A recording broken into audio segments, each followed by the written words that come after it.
Olá pessoal, dando continuidade, agora nós vamos fazer uma síntese muito prática sobre tudo que vimos até aqui e vamos ingressar no estudo de direito positivo, aquilo que você realmente quer saber para a sua prova, só que a partir dessa pré-compreensão que você obteve nestas aulas introdutórias, você vai ver que para você tudo vai ficar mais fácil, você vai sair na frente dos demais candidatos. Então eu chamo isso de salada. Você já ouviu dizer que é bom você comer uma salada antes da refeição principal? Vai te ajudar na digestão, isso auxilia na absorção dos nutrientes. Assim, quando você iniciar de fato o estudo do direito positivo, você não vai sofrer justamente daquela má digestão, não vai ter dificuldade de compreender os porquês, a razão de ser destas regras de direito penal. Para tanto, vamos utilizar algumas metáforas, recursos da literatura estrangeira, da sociologia e da filosofia. Vamos falar desta obra do Daniel Defoe, o Robinson Crusoe, e o Índio Sexta-feira. Também sobre as teorias contratualistas de Hobbes, Locke e Rousseau, você deve lembrar que eu por diversas vezes me referi à Revolução Francesa. Então nós vamos, até aquele momento em específico, analisar algumas questões. Depois vamos vir aqui para o nosso tempo contemporâneo e falar sobre uma teoria da posição original e do véu da ignorância de John Rawls, que foi um professor de filosofia política da Universidade de Harvard, falecido em 2002, que fez uma releitura aqui contemporânea dessas teorias contratualistas. Então, por fim, vamos entrar no direito positivo, nas regras de direito penal, nos princípios penais que constam da Constituição de 88, nas regras, nos dispositivos, nos princípios legais trazidos pelo Código Penal Brasileiro e também vamos estudar a legislação penal extravagante. Vamos iniciar então com o nosso primeiro ponto: Robinson Crusoe e o Índio Sexta-feira. Esta obra, pessoal, do Daniel Defoe, ela é utilizada por vários cursos em diversas universidades, tanto na filosofia, na sociologia, na ciência política, na administração, para explicar o fenômeno social.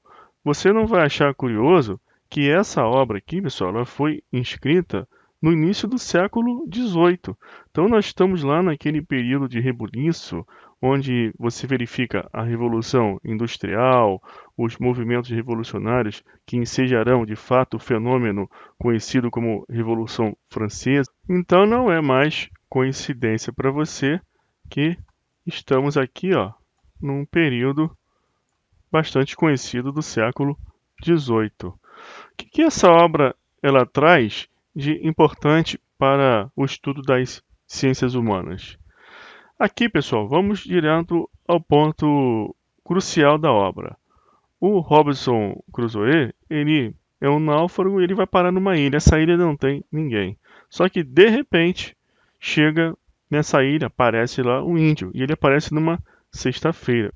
Por isso que o Robinson Crusoe vai se referir a esse índio como índio sexta-feira. Você observa que são culturas completamente distintas. Você já vai ter aqui a possibilidade de estudar os elementos do Estado. Você vai ter o território, que é a ilha, você vai ter o povo, que são eles, e você pode também mentalizar que eles vão trabalhar aqui projetando a possibilidade de outras pessoas surgirem.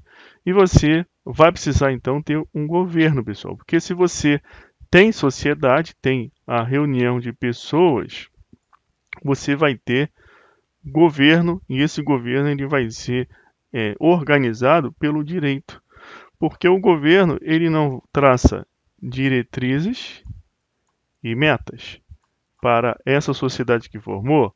O Robinson Crusoe e o Índio Sexta-feira eles vão precisar entrar num acordo, dizer como que vai se dar ali as liberdades naquele pedaço de terra. O Índio Sexta-feira pode pegar a lança aqui do Robinson Crusoe sem pedir para ele? O Robinson Crusoe pode entrar na casa do índio sem autorização?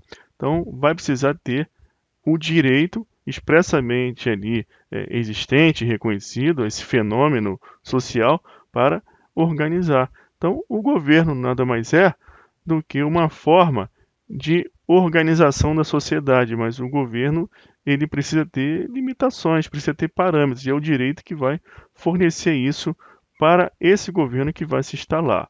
Então, nós vamos ter, pessoal, relações jurídicas, como eu venho falando nas aulas introdutórias.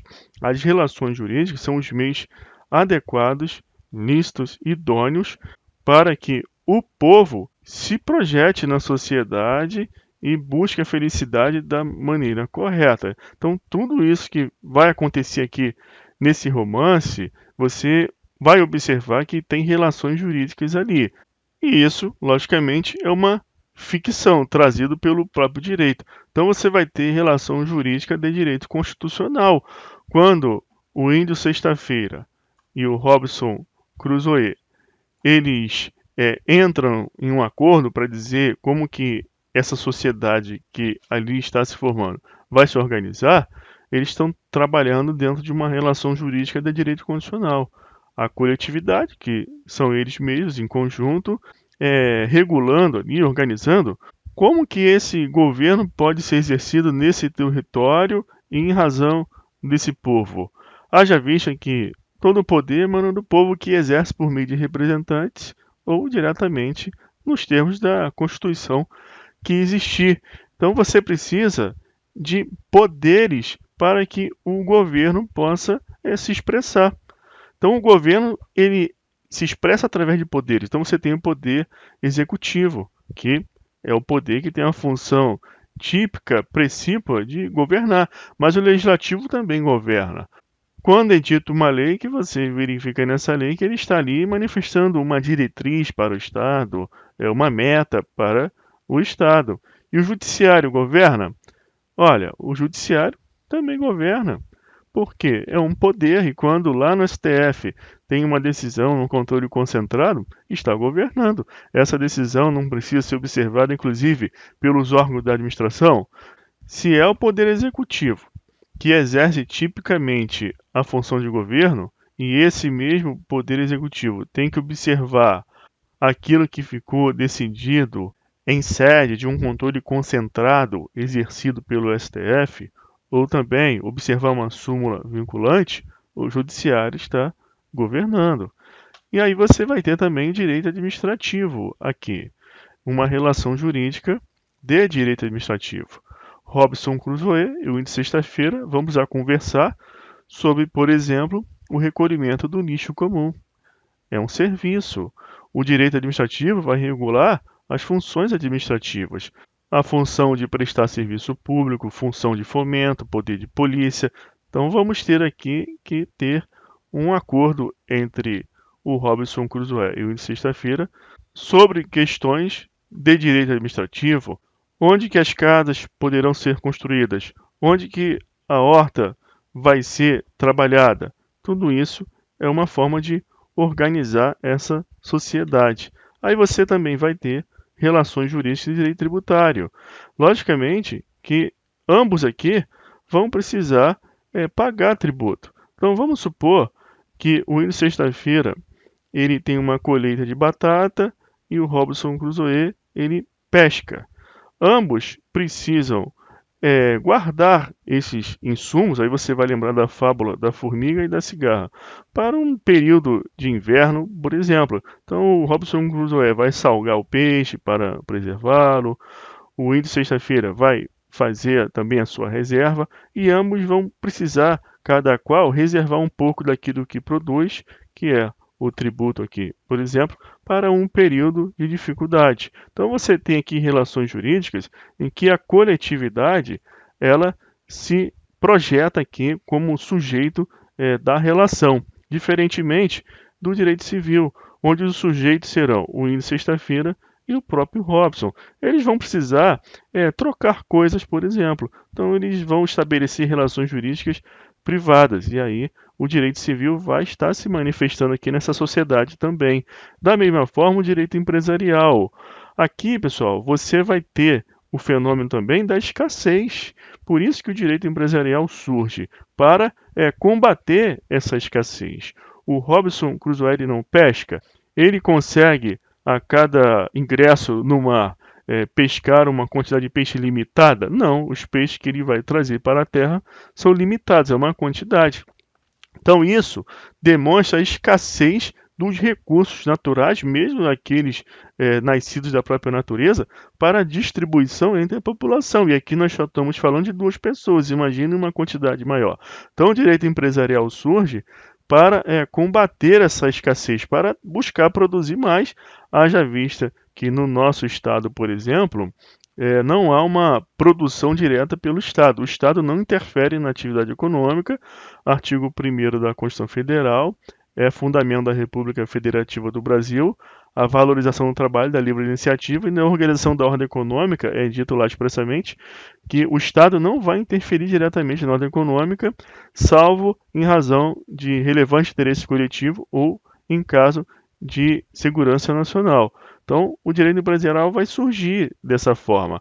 Aí vamos supor que o Robinson Crusoe ele quer abrir uma empresa porque ele quer pescar uma grande quantidade de peixe para ficar tranquilo, abastecer ali a cidade. Então, você vai ter aqui regras de direito empresarial. Como que ele vai poder fazer isso aqui? E aí ele vai precisar também, eventualmente, de empregado. Então, ele vai contratar os empregados para ajudá-lo, porque agora ele não produz mais somente para ele. Ele não está aqui numa sociedade feudal ali, que ele trabalha, produz para a subsistência. Como você verifica naqueles filmes de época, aquelas pessoas produzindo para o consumo da própria família antes do esboço de qualquer comércio.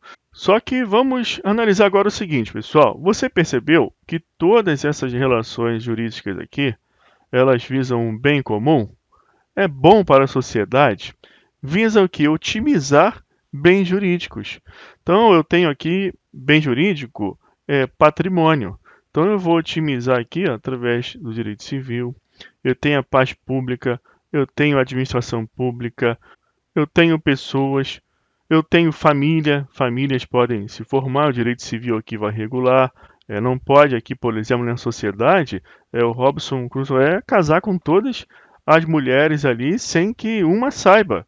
Então eu vou ter o direito civil regulando o casamento e os direitos de cada pessoa nesse contrato.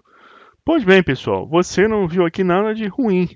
Alguma coisa pode dar errado aqui nesses momentos de operação dessas relações jurídicas. Mas esses mesmos direitos aqui já vão trazer algumas regrinhas para solucionar algo que deu errado, porque não dá para prever tudo. Mas não são coisas maldosas, coisas que as pessoas estão de má fé ali para causar. Aí vem um problema. Imagina que o Índio Sexta-feira ou Robinson Crusoe, eles não querem seguir essas regras aqui que vamos chamar de naturais. Vamos trabalhar com aquele princípio de que onde há sociedade, há direito, e os direitos aqui são esses, os ramos são esses, e esses ramos que são úteis para que as coisas possam acontecer da melhor forma possível.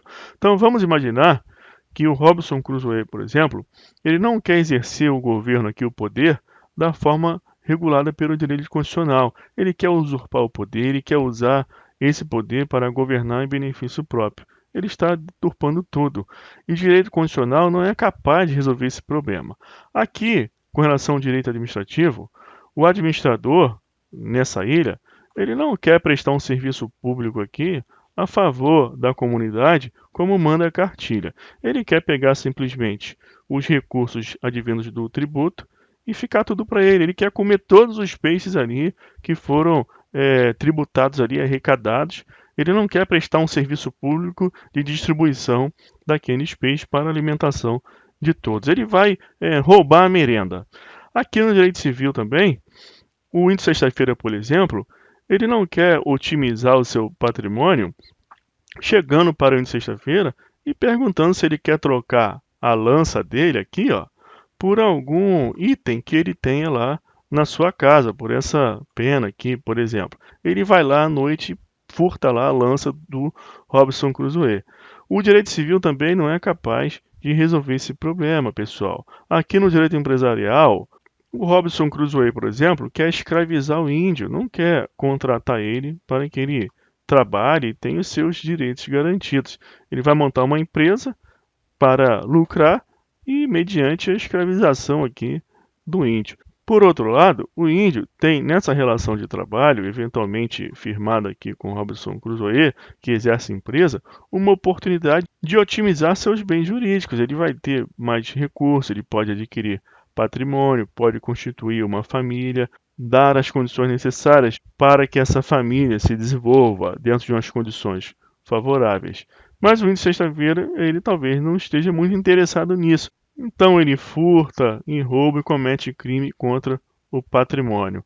Da mesma forma, o índio sexta-feira ele pode também abrir uma empresa. Ele não está muito afim de contribuir para a cota comum necessária à preservação da sociedade em tempos difíceis. Então ele não quer pagar tributo, dar uma parte daquilo que ele produz. Então você percebe que tudo isso aqui é construído para o bem da sociedade. Por isso que eu falei com vocês que existe doutrina sofisticada que diz que o direito penal não é ramo do direito público nem ramo do direito privado.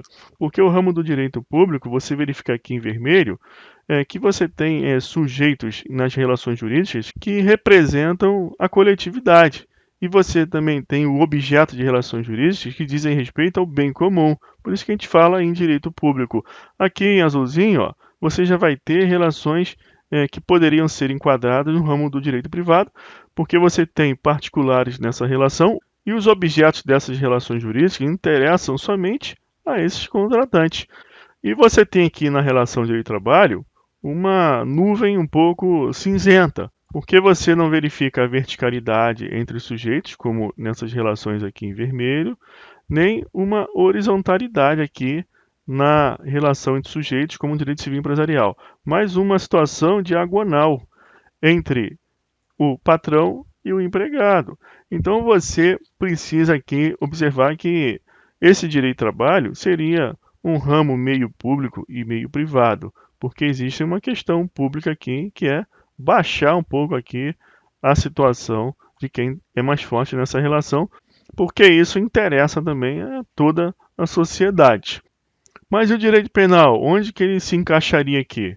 Fica complicado você trabalhar com o encaixe do direito penal em outras modalidades aqui de relações, como esse direito privado e essa relação de direito social, por exemplo, direito do trabalho, conjuntamente assim identificada com o direito previdenciário. Porque todas essas relações jurídicas aqui, pessoal, reguladas por estes ramos do direito, visam a otimização dos bens jurídicos. E o direito penal, ele visa tão somente a proteção desses bens jurídicos percorridos dentro dessas outras relações jurídicas. É como se fosse aquele crocodilo dentro do lago só com o olhinho para fora.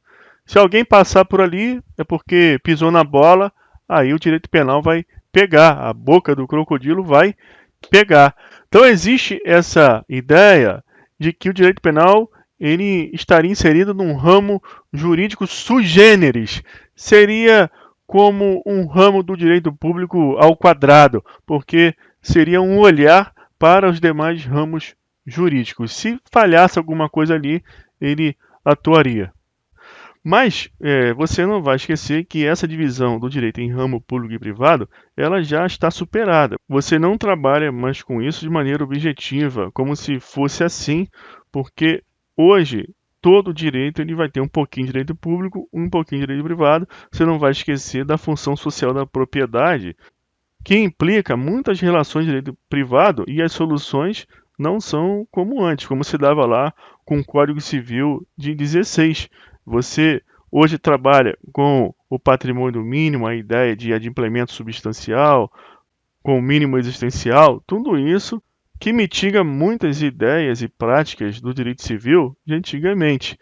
Então essa divisão já está superada na doutrina. Mas por que ainda falamos em ramos do direito público e privado. É somente para fins didáticos, pessoal, porque fica mais fácil explicar e entender muitas questões jurídicas, muita coisa. Então a gente usa para fins didáticos, mas fazendo esse adendo, que hoje a gente só fala em direito. Tanto que hoje nós falamos em teoria do ordenamento jurídico e não só em teoria da norma jurídica. E também por esse motivo que o CPC de 2015 trouxe lá uma regrinha que se refere ao ordenamento jurídico. O juiz aplicará o ordenamento jurídico. Por quê? Aplicará o direito. Então, hoje, o operador do direito ele tem que trabalhar de maneira interdisciplinar. Então, não dá mais para falar nesses ramos. E aí que surge, então, a questão do direito penal. O direito penal, ele é como se fosse um holofote que fica olhando para tudo que está acontecendo aí entre o índice sexta-feira e o Robinson Crusoe. E ele não vai fazer nada. Ele só vai atuar, pessoal, naqueles casos que essas outras ciências jurídicas aqui não conseguiram resolver o problema. As relações jurídicas reguladas por determinada ciência jurídica, ramo do direito, elas surgem, elas existem para otimização dos bens jurídicos, para a felicidade geral, mas não consegue acolher a anuência de algumas pessoas, não consegue resolver todos os problemas, e aí o direito penal ele fica observando justamente aonde que os ramos não estão resolvendo o problema. E é aqui que você identifica uma característica do direito penal, que é a característica da fragmentariedade, pessoal. Por isso que você estuda nos cursos tradicionais essa característica da fragmentariedade, mais simplesmente mediante a obtenção dessa informação. Olha, o direito penal tem a característica da fragmentariedade. E também você tem que saber que tem um princípio da intervenção mínima. Por que que isso existe? Esse é o objetivo do nosso curso, é te mostrar o porquê das coisas e não só te dar uma lista de coisas para você decorar. O direito penal ele é fragmentário porque ele só vai observar fragmentos de problemas ocorridos dentro de uma seara de uma relação jurídica, dentro de uma órbita em que uma relação jurídica regulada por um ramo do direito deveria ser apto a resolver, e não é. Então ele vai pegar aquele fragmento, aquele problema e fala, olha, vocês bolaram aí as regras desse ramo do direito, mas ele não está resolvendo esse problema, vocês não fizeram a previsão. Então eu vou atuar aqui, ó. Aí você tem essa característica da fragmentariedade do direito penal. E por que você fala intervenção mínima do direito penal? Porque a sociedade se forma para otimizar bens jurídicos. Então nós possuímos ramos jurídicos aptos a resolver os nossos problemas, a servir para que possamos otimizar da melhor forma os bens jurídicos. Então a gente não quer um direito penal para ficar governando a gente. Aquela questão punitiva, olha, se eu não fizer isso eu vou punir. Isso não é saudável para a sociedade. Ninguém vive bem assim, ninguém é feliz assim.